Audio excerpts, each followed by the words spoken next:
Բարև ձեզ, Համեկ Պլյուսի հարցազրույցի հյուրը այսօր քաղաքագետ Էդգար Վարդանյանն է։ Նաև հիշեցնեմ, որ մեր հարցազրույցները հեռարձակվում են Գյումրիի Ցայգ, Վանաձորի Լոռի, Գեղարքունիքի Գեղամա եւ Ալավերդի անկյուն գումարած 3 հեռուստաընկերություններով։ Բարև ձեզ, պարոն Վարդանյան, շնորհակալություն մեր հավերը ընդունելու համար։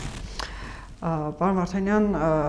արտահերթ ընտրությունների թեման շատ է քննարկվում, հատկապես պատերազմից հետո եւ գիտեք շաբաթ-կիրակի օրերին իշխանական իմ քայլախմբակցությունը ավերանում էր, քննարկում էր նաեւ այդ թեման եւ հետո հաղորդագրություն տարածեց, որ արտահերթ խորհրդարանական ընտրություններ անցկացնելու վարչապետի առաջարկը դրական արձագանք չի ստացել խորհրդարանական ընդդիմության կողմից, այդպիսով հանրության մոտ արտահերթ խորհրդարանական ընտրությունների պահանջ չկա կամ պատվեր չկա իշխանություններին։ Ձեր կարծիքով կա անհրաժեշտություն արտահերթ խորհրդարանական ընտրությունների այնուամենայնիվ։ Որքան էլ միգուցե տարօրինակ թվա, բայց մենք չենք կարող այսօր իմանալ կա արդյոք նրա պահանջը թե ոչ։ Ինչու։ Նախ չենք կատարել սոցիոլոգիական հարցումներ այս թեմայով եւ չգիտենք հանրության այսպես զգալի հատվածի կարծիքը այս թեմային առնչվող եւ նաեւ մենք որևէ հանրակրվե բնականաբար չենք արել, որը այսինքն հանրակրվե արվեր իմանալու համար անհրաժեշտ է արտահերթ ընտրություններ, հետո նոր դա հնարավոր տարբերակ է, այո, իհարկե, ինչու ոչ։ Եթե հանրային, գիտեք, խնդիրն այն է, որ հանրային քննարկումներում այս հարցը որոշակիորեն արհեստական կերպով է առաջ մղվել։ Ում կողմից։ Տարբեր քաղաքական եւ բոլորի կողմից։ Խնդիրը հետեւյալն է։ Քանի որ հանրության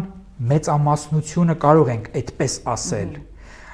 կամ առնվազն ակտիվ հանրության մի զգալի հատվածը պատերազմից հետո շատ այսպես ծանր հոգեբանական վիճակում հայտնվեց եւ բնականաբար մարդկանց մոտ հարցեր առաջացան առայն, որ լավ, բա ինչպես եղավ, որ այսպես եղավ։ Եվ մենք այլ ակնկալիքներ ունեինք եւ այդ ակնկալիքները ձևավորել էին հենց իշխանությունները։ Ուստի, եթե ունենք մենք մեկ ձախողում այս առումով, ակնկալվում է, որ որոշակի ռադիկալ փոփոխություններ պետք է լինեն քաղաքական բնույթի։ Եվ ընդդիմությունը պահանջում է Նիկոլ Փաշինյանի հրաժարականը այդ առումով։ Այ հիմա տեսեք, այստեղ տարբեր խմբեր, տարբեր բովանդակությամբ հայտարարություններով հանդես եկան։ Մենք չենք կարող ասել ընդհանուր առմամբ հանրությունը կամ հանրության մեծամասնությունը ինչպիսի դիրքորոշում ունի, որն է նրա պահանջը, ինչ ակնկալիք նա ունի։ Կարող ենք ենթադրել, որ շատերը ռադիկալ ինչ-որ փոփոխություններ են սպասում, բայց հիմնական խնդիրը, թե, չգիտեմ, ասենք, օրինակ, երբ որ ասում են արտահերթ ընտրություններ, կամ ասում են հրաժարական, ինչ են ակնկալում արդյունքում, որ ինչ լինի, արտահերթ ընտրությունները ինչի համար են, տեսեք, արտահերթ ընտրությունների մասին խոսվում է, և այս պահին էլ խոսվում է, քաղաքացիական հասարակության շատ լայն շրջանակներում։ Շատ են նշում, որ դրա անհրաժեշտությունը կա։ Խոսում են նաև տարբեր քաղաքական ուժեր, արտախորհրդարանական հիմնականում։ Խորհրդարանական եւ որոշ արտախորհրդարանական քաղաքական ուժերը ասում էին եւ մինչեւ հիմա էլ ասում են, որ իրենց պահանջն այն է, որ իրենց թեկնածուին ընտրեն որպես վարչապետ։ Իշխանություն ընտրի այնպես, ինչպես Այո, նախկինում։ եւ արտահերթ ընտրությունները ինչ-որ անորոշ ժամանակ հետո իրենք կկազմակերպեն։ Այո, որովհետեւ վստահ չեմ, որ Նիկոլ Փաշինյանի վերահսկողությամբ ընտրությունները չեն կեղծվի։ Եվ տեսեք հիմա տարբեր բաներ են, իսկ որոշ խմբեր եւ քաղաքացիական հասարակության մի զգալի հատվածը չի բնականաբար այստեղ էլի տարբեր տեսակետներ կարող են լինել, բայց հիմնականում տպավորությունն այն է, որ չի վստահում կամ չի սատարում այդ 16 կուսակցությունների օրակարգին եւ բայց մյուս կողմից էլ այսօր շատ-շատերն ասում են, որ մենք ասում ենք, որ կա արտահերտ ընտրությունների պահանջ։ Ինչի հիման վրա դուք ասացիք, որ չկա այդպիսի պահանջ հանրության լայն շերտերում։ Նրանք պատճառներից կամ այդ հարցի պատասխաններից մեկը իշխանությունների այն է, որ հանրությունը դրա համար ոտքի չի կանգնում եւ իշխանություններից չի պահանջում հեռանալ, արտահերտ ընտրություններ անցկացնել։ Դա հիմնավոր պատճառ չի։ Դա իսկապես հանրության մոտ կար նման պահանջ, հանրությունը ոտքի կանգներ։ Դա բավականին այսպես փաստարկված հիմնավորում է։ Իհարկե լրացուցիչ պարզաբանման այստեղ կարիք կա։ Ինչպես ենք մենք ակնկալում այդ, ասենք, պահանջը օրինակ, հա։ Մենք կարող ենք օրինակ ակնկալել, որ եթե կառավարող ուժը հնչեցրել է արտահերտ ընտրությունների վերաբերյալ այդ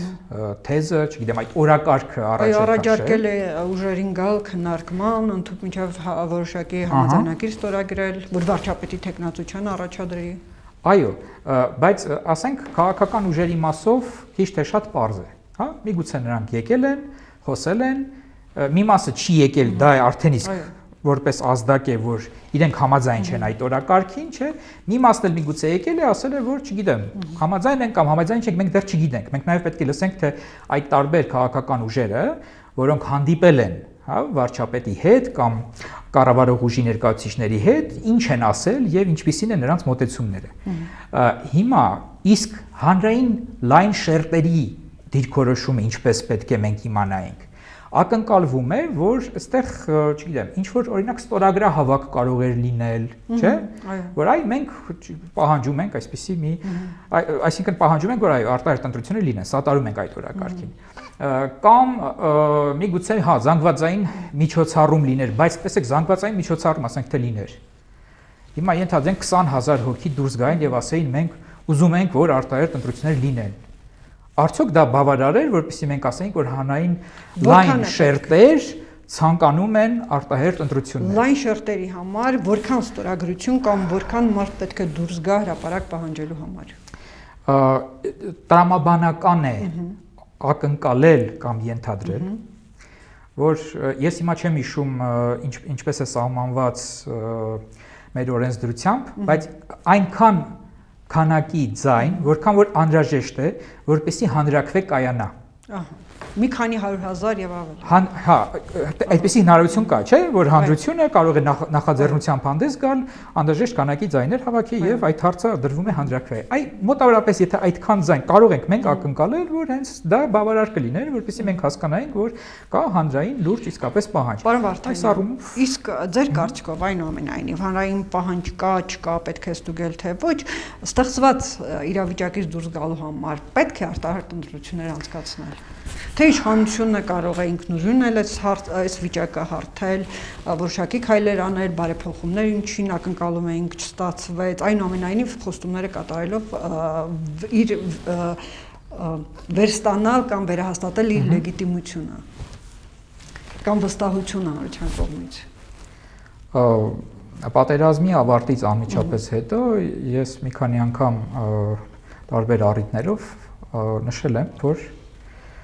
այն քննարկումները, որ մենք ունենք քաղաքական ճգնաժամ եւ այդ քաղաքական ճգնաժամը պետք է արագ լուծում ստանա, այդքան էլ հիմնավոր չեն։ Ինչու՞։ Եվ ինչ այս պահն էլ ես դա կրկնում եմ, որովհետեւ մենք ունենք բազմաթիվ ճգնաժամեր, չգիտեմ, կարող ենք ասել պետական ինստիտուտների նկատմամբ վստահության ճգնաժամ, բարոյահոգեբանական ճգնաժամ, հա, եւ այլն, բայց որքան էլ որ էլի տարօրինակ թվա, քաղաքական ճգնաժամ մենք չունենք։ Ինչու՞։ Որովհետև քաղաքական ճգնաժամը դա այն է, որ քաղաքական որոշումներ կայացնող ինստիտուտները չեն կարողանում գործել։ Տարբեր պատճառերով հիմնական պատճառը լինում է այն, օրինակ եվրոպական երկրներում, հա, երբ որ մենք տեսնում ենք, որ այնտեղ երբ որ ասում ենք քաղաքական ճգնաժամ կա այս կամ այն եվրոպական երկրում, երբ ենք դա ասում։ Երբ որ կոալիցիան փլուզվում է եւ նոր կոալիցիա հնարավոր չի լինում ձևավորվել։ Հայաստանում եղել է նման իրավիճակ։ Որտեղ է կոալիցիան մեր կամ այսպես ասենք իմ քայլը նախկինում էլ չի եղել, չէ, նախկինում էլ չի եղել։ Միակ քաղաքական ճգնաժամին մոտ իրավիճակ 2018 թվականին վերջի շրջանին, եթե վերջի շրջանը դիտարկենք, Եվ հոկտեմբերի իհարկե 27-ից հետո էլ է եղել դա, բայց մի քիչ այլ ոճի է։ Հիմա տեսեք, այն ոճի, որը լինում է եվրոպական պետություններում Եվ քաղաքական ճգնաժամ ասելով մենք պետք է հասկանանք հենց դա, հա, որովհետև մենք եթե ժողովրդավարական պետության շրջանակների մասին է խոսքը, ուրեմն պետք է տեսնենք թե եվրոպական ժողովրդավարական պետություններում ինչպես է լինում այդ քաղաքական ճգնաժամը եւ ինչպիսի լուծում է ստանում։ Եվ քաղաքական ճգնաժամը դա այն է, որ մեծամասնությունը կորցնում է իր բանը իշխանությունը, այսպես ասենք, այսինքն մեծամասնությունը փլուզվում է, որ եւ ինչպես է մեծամասնությունը փլուզում, երբ որ կառավարող ուժի կամ կոալիցիայի կամ միանձնյա, այսպես ասած, միակուսակցական կառավարության հիմք հանդիսացող խորհրդարանական մեծամասնությունը մոդիֆիկացիայի է ենթարկվում։ Այսինքն մարդիկ դուրս են գալիս եւ անհրաժեշտ ձայներ չեն կառավարող ուժը անհրաժեշտ ձայներ չի ունենում, որպեսզի որոշումներ կայացնի։ Հիմա մենք տեսանք, որ մի քանի հոգի դուրս եկան եւ այդ 88%-ը, ներողություն 88 մանդատը արդեն իսկ կառավարող ուժը չունի, բայց միևնույն է, կառավարող ուժը ունի մեծամասնություն, որոշումներ կայացնելու առումով, կառավարություն ձևավորելու եւ այլն։ Դրա համար այս առումով շատ արհեստական է այն ինչի մասին մենք խոսում ենք, այ որ կա քաղաքական ճգնաժամ, ինչպես պետք է լուծվի, որ միակ տարբերակը դա արտահերթ ընտրություններ են եւ այլն եւ այլն։ Իսկ միգուցե զուտ նրա համար, որ պարտված ուժը պետք է հեռանա տրամաբանական չի։ Այ դա տեսեք, տեղել կա տրամաբանություն։ Վերջո այդ պահանջները Արցախյան պատերազմից հետո ստեղծվեցին, առաջացան։ Այստեղ կա տրամաբանություն այն առումով, որ օրինակ էլի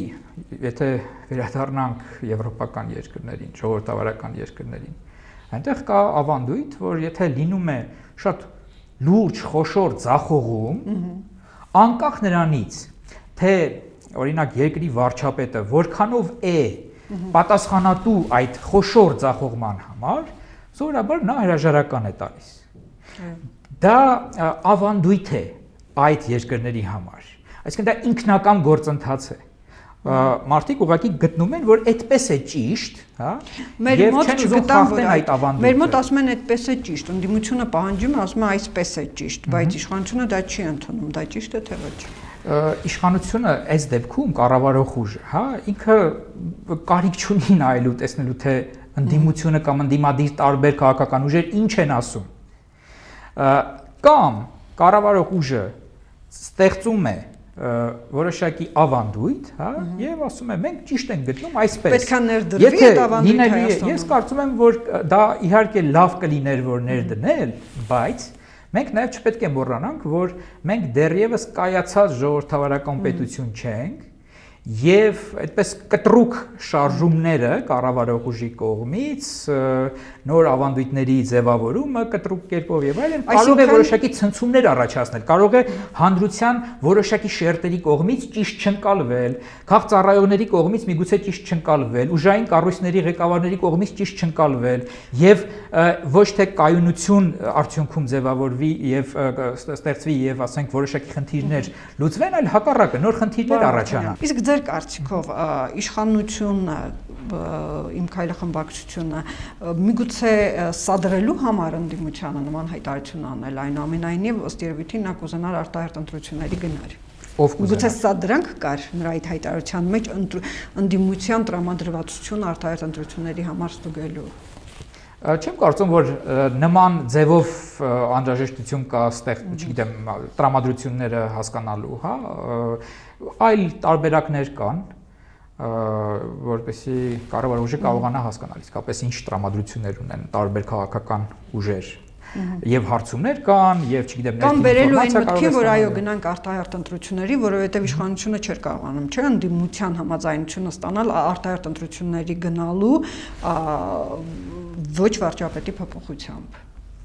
Էլի ընդդիմադիր տարբեր քաղաքական ուժեր այսպես տարբեր մոտեցումներ ունեին այս առումով, հա, եւ այս դեպքում պետք է հասկանալ ում էր ուզում սադրել, եթե այդպես է։ Արդյոք հիմնականում Վազգեն Մանուկյանի գլխավորած այդ հայրենիքի փրկության շարժմանը։ Դե նրանք մինչ այս պահն էլ ասում են, որ չէ, Նիկոլ Փաշինյանը չպետք է կազմակերպի այդ ընտրությունները եւ մենք տեսանք, որ միայն Ռոբերտ Քոչարյանն էր, որ ասաց, որ իհարկե ցանկալի է որ Նիկոլ Փաշինյանը կազմակերպի այդ ընտրությունները, բայց ինքը կմասնակցի այն ընտրություններին, որը նույնիսկ եթե հանկարծ այնպես ստացվի, որ Նիկոլ Փաշինյանն է կազմակերպելու, այսինքն վարչապետ է մնալու Նիկոլ Փաշինյանը, ինքը կմասնակցի եւ այս առումով Քոչարյանի մոտեցումը տարբերվում է օրինակ Վազգեն Մանուկյանի եւ նրա աջակիցների մոտեցումից։ Այդպիսով է, ինչ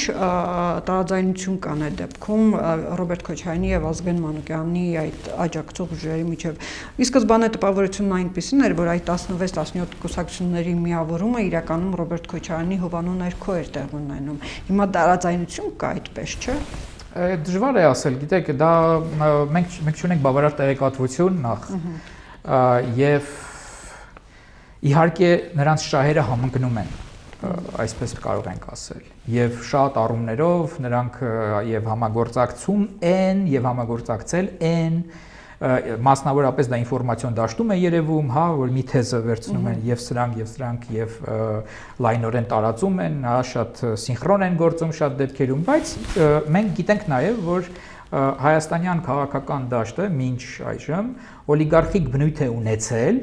դա նշանակում է, որ մի քանի օլիգարխիկ, այսպես կլաններ են գոյություն ունեցել, չէ, եւ այդ կլանների միջև եղել է իհարկե համագործակցություն, բայց նաեւ եղել է մրցակցություն։ Եվ պատահական չէ այդ թիմերի բաժանումը, պատահական չէ այն, որ Սերժ Սարգսյանն ու Ռոբերտ Քոչարյանը նաև բազմաթիվ հարցերում տարաձայնություններ են ունեցել եւ հրապարակային են հայտնել այդ տարաձայնությունները դեռևս միջև հեղափոխությունը, այդպես է։ Եվ բնականաբար կարող ենք ենթադրել, որ այդ տարաձայնությունները մինչ այս պահն էլ առնվազն որոշակիորեն պահպանվում են եւ այստեղ ինչ տարաձայնություն ունեն նոր իրողությունների պայմաններում։ Սերժ Սարգսյանն ու Ռոբերտ Քոչարյանը։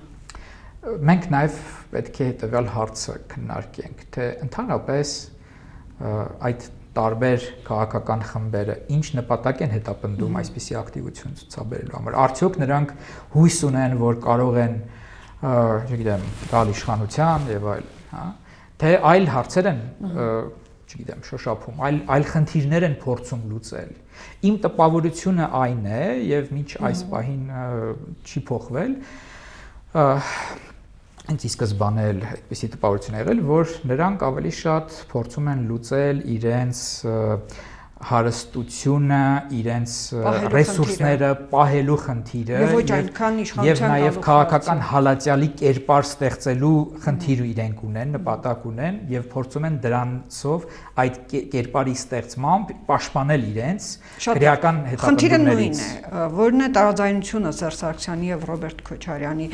Տեսեք, արտահերթ ընտրությունների դեպքում Ռոբերտ Քոչարյանն ասում է կմասնակցենք հանրապետական կուսակցության կողմից, այդքան էլ չեն ողջունում այդ գաղափարը։ Այստեղ կարող է այդ դժվար է միանշանակ դրան պատասխան տալ։ Իսկապես մենք չունենք որևէ ինչ որ լուրջ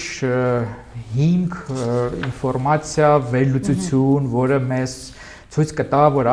սրանով է պայմանավորված այս տարբերությունը, հա։ Մարտավարական միգուցե կարող է նրանք օրինակ այս հարցում միակարծիք են, բայց ընդհանուր առմամբ, հա, բայց ուղղակի ինֆորմացիոն դաշտում որոշել են, որ այսպիսի դերակատարություն ստանձնեն, հա, իրականում կամ բոլորն էլ կմասնակցեն, կամ որևէ մեկը չի մասնակցի, օրինակ, հա, ով գիտի, որ ենթադրենք Վազգեն Մանուկյանը մինչև հիմա ասում է, որ չեմ մասնակցի, բայց արդյոք մենք վստահ կարող ենք ասել, որ եթե լինեն արտահերթ ընտրություններ եւ Նիկոլ Փաշինյանը մնա վարչապետ, հա, եւ կառավարող ուժը կազմակերպի այդ ընտրությունները, մենք կարող ենք վստահ ասել, որ օրինակ Վազգեն Մանուկյանը չի մասնակցել, չենք կարող ասել, հա, հիմա են այդպես ասում, բայց վաղը կարող են ասել, որ դե իրավիճակ փոխվեց, մենք վերանայեցինք մեր մոտեցումները եւ այլն եւ մտածեցինք, որ պետք է մասնակցել։ Տեսեք, Ռոբերտ Քոչարյանն ասում է ընտրություններին, արտահերթ ընտրություններին, որ կմասնակցի եւ որ ունի քաղաքական թիմ, հետևորդներ եւ անհրաժեշտ գործիքակազմ։ Որն է Ռոբերտ Քոչարյանի քաղաքական թիմը։ Սերժ Սարգսյանին գիտենք, որ ունի կուսակցության ղեկավարն է, Ռոբերտ Քոչարյանի կուսակցություն չունի, չի ստեղծել։ Ովքեր են այդ դեպքում, որ ուժերն են։ Էլի կարող ենք ենթադրել, իհարկե ունեն որոշակ ինքը դեռ երբ որ նախագահ է եղել, հա, ունեցել է որոշակի մտերիմների շրջանակ։ Կարող ենք ենթադրել, որ այդ մարդիկ մինչև հիմա էլ ասենք սկսած, չգիտեմ, Վիկտոր Սողոմոնյանը, որը իր մամլոք պատողարներ, հա, անհատներ, իհարկե, խոսքը անհատների մասին է, որտեղ է ուժը։ Դե իհարկե, էլի այստեղ կարող ենք ենթադրություն անել, որ օրինակ դաշնակցությունը դա կարող է լինել, որովհետեւ վերջերս ասացին, որ չեն քննարկել այդ հարցը, բացայի չեն ասում։ Իհարկե, բացայի չեն ասի, բայց այնուամենայնիվ մենք գիտենք, որ դաշնակցությունը այսպես պարբերաբար սատարել է Քոչարյանին եւ այո Քոչարյանն իր կուսակցությունը երբեք չի ունեցել, բայց դաշնակցությունը եղել է այն քաղաքական ուժը, որը ամենաշատն է, այսպես ասենք, սատարել Քոչարյանին, հա? Եվ կարող ենք ենթադրել, որ այդ իներցիան դեռ կպահպանվի եւ պահպանվում է։ Իսկ այդ 16-17 բայց չի բացառում նաեւ նոր ինչ-որ կուսակցություն ստեղծվի ընթացքում չգիտեմ։ Մի քանիսը Քոչարյանի գլխավորությամբ նոր կուսակցություն։ Այո։ Չի բացառում, որ չի իհարկե չի բացառել նման բան, որովհետեւ դա ինչ որ մի ֆորմալ բան կարող է լինել, ինչպես եղավ օրինակ տարբեր այլ անհատների դեպքում, հա, որոնք ձևավորեցին ինչ որ կուսակցություն։ Իշխան Սաղաթայելյանը, որ համակարգում է հայրենիքի փրկության շարժումը, այդ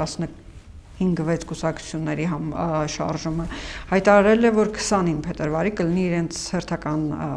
հանրահավաքը եւ որ հայրենիքի փրկության շարժումը փոխելու է մարտավարությունը։ Չկայացավ այս շարժումը եւ ինչու չկայացավ, որն է տարաձայնությունը, որն է խնդիրը եւ ինչ մարտավարություն պետք է փոխվի, ըստ ձեզ որ միասնական լինեն, ավելի ուժեղ լինեն։ Չէ, դե ի սկզբանե ուղղակի ակնհայտ էր, որ այդ շրջանակները քաղաքական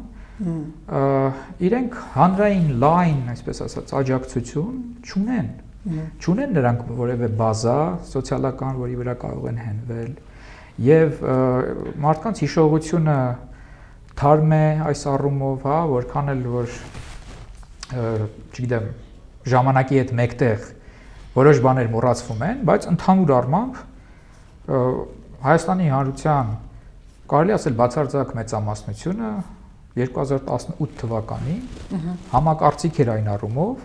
որ անհրաժեշտ էր համակարգային փոփոխություններ, որ այն քաղաքական ռեժիմը, որ այդ ժամանակ առկա էր, հակասահմանադրական բնույթ ուներ, հակաօրինական էր եւ այլն եւ այլն։ Եւ դուրս եկան փողոց եւ փոխեցին, չէ՞, վերջը այդ քաղաքական ռեժիմը։ Հիմա ոնց կարող է այդ մեծամասնությունը, բնակչության մեծամասնությունը այդպես մոռանալ այդ ամենը, հա, շատ արագ։ Տեսեք, մյուս կողմից էլ հակասություն կարծեք թե կա Ռոբերտ Քոչարյանի եւ ենթադրաբար նրան սատարող թե դաշնակցության թե այլ այդպես ասած համախոհների միջև։ Ռոբերտ Քոչարյանն ասում է կմասնակցեք, նրանք ասում են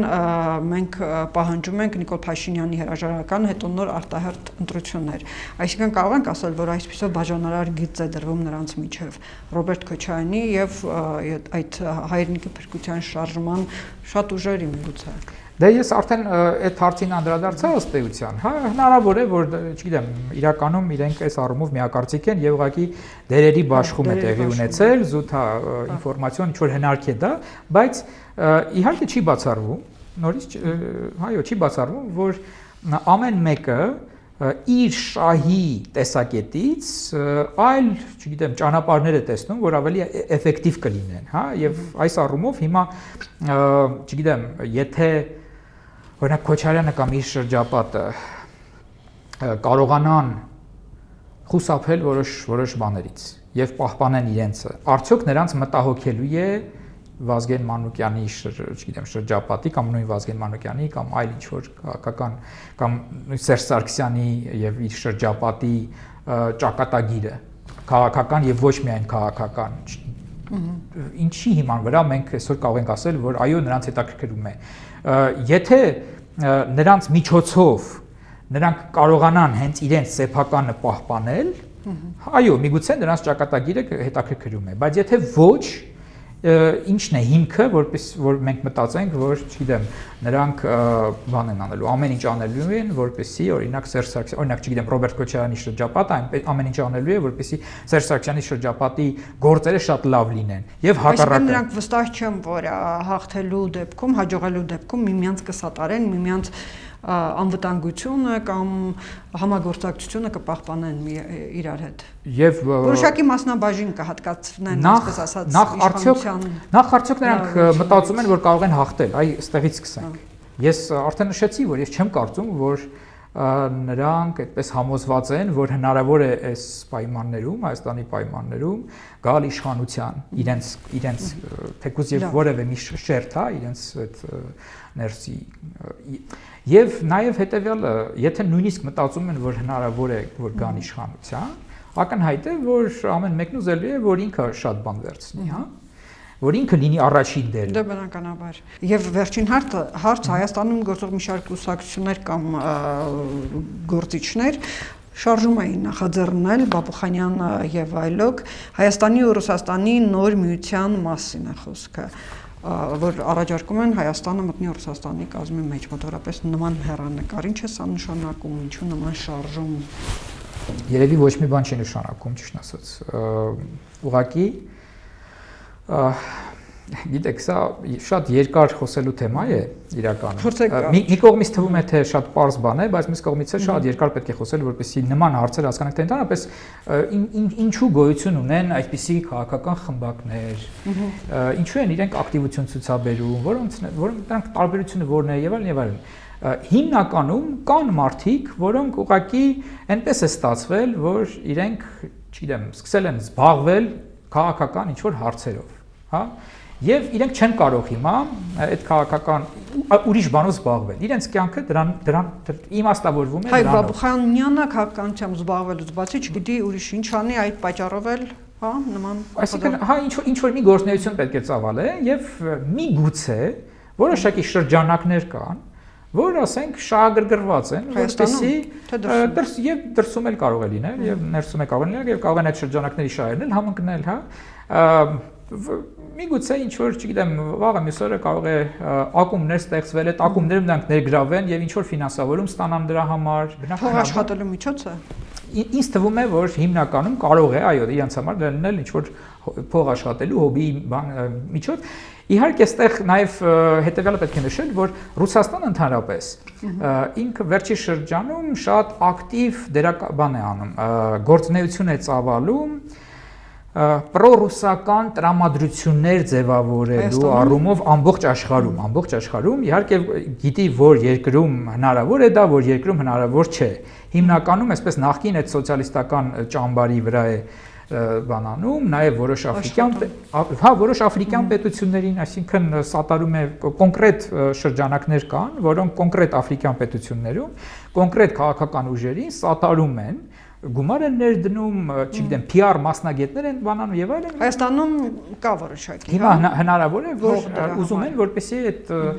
տրամադրությունները հանրային, հա, այդ պրոռուսական մի քիչ ավելի լինեն, քան այսօր կան, բայց մյուս կողմից ախր իմանալով ովքեր են այդ մարդիկ, որոնք այսօր այդ ուղղությամբ են աշխատում, հա, բնականաբար նրանք չեն կարող ակնկալիքներ ունենալ, որ այդ մարդիկ կարող են արդյունավետ գործունեություն ծավալել այդ առումով, ասենք, չգիտեմ, սերմանել պրո-պուտինյան գաղափարներ, հակաարևմտյան գաղափարներ եւ այլն։ Խնդիրը հենց սա է, եւ դրա համար ես մտածում եմ, որ ավելի շատ միգուցե սա որոշ մարդիկ ուզում են դա անել, բայց չեն կարողանում, ասենք թե Ռուսաստանում ենթադրենք որոշ շրջանակներ, հա, որոնք ունեն նպատակ այդ տրամադրությունները ձևավորելու տարբեր երկրներում եւ ունեն որոշակի գումարներ, իրենք ներդրում են այդ գումարները, որպեսզի այդ գործունեությունը արվի, բայց իրենք արդյունավետ չեն։ Այսինքն մենք երբ որ ասում ենք, որ մենք ենթադրում ենք, որ օրինակ եթե հատուկ ծառայությունները աշխատում են տարբեր երկրների, հա, ասենք թեկուզ Ռուսաստանի, ասենք, հա, ուրեմն իրենք անպայման արդյունավետ պետք է աշխատեն, ով ասեց։ Շատ տարբեր երկրներում, օրինակ ես գիտեմ, որ աֆրիկյան որոշ պետություններում եղել են շատ լուրջ ներդրումներ եւ բացարձակ ձախողում են արձանագրել։ Այո, բացարձակ ձախողում։ Շատ վատ աշխատանքի շնորհիվ ոչ մասնագետներ են ներգրավել նորմալ եւ այլն։ Բայց փողը տվել են, այսինքն ինչ որ շրջանակներից այդ գումարը գալիս է, որոշակի ասենք օլիգարխներ կան այնտեղ եւ այլն, որոնք կապված են Կրեմլի հետ, միգուցե ասենք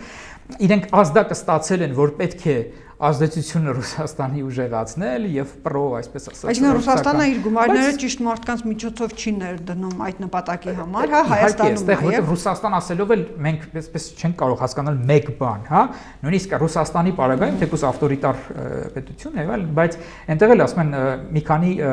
բաներ կան, աշտարակներ կան, հա, այսինքն տարբեր շրջանակներ կան, որոնք մեկը մյուսի հետ մրցակցում են, բան եւ այլն, եւ կան շահերի բախումներ, կան մարդիկ, որոնք ուղակի դրա վրա էլի փող են աշխատում, իրենք բացարձակ շահագրգռված չեն, ինչ որ արդյունավետ գործունեություն ծավալելու համար այնքան որ փողը գա, իրենք այդ ծախսը անեն։ Հիմա կարող են նույն այդ նմանատիպ պատմության հետ մենք գործ ունենք։ Ընդհանրապես։ Շնորհակալություն, պարոն Վարդանյան։ Հիշեցնեմ, որ ես զրուցում եի քաղաքագետ Էդգար Վարդանյանի հետ։